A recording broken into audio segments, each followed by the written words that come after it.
Всем привет! Также у меня на ремонте машина Lifan X60.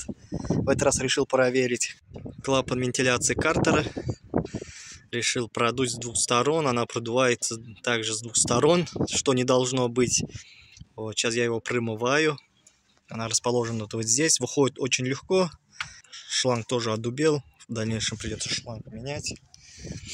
Вот, сейчас я его промываю, проверю. Если также будут с двух сторон продуваться, буду покупать новый.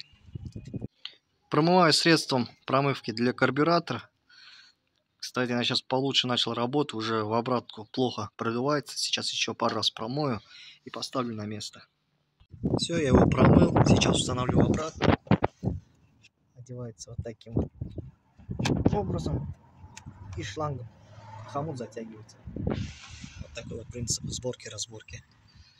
Если это вам видео было полезно, обязательно ставьте палец вверх.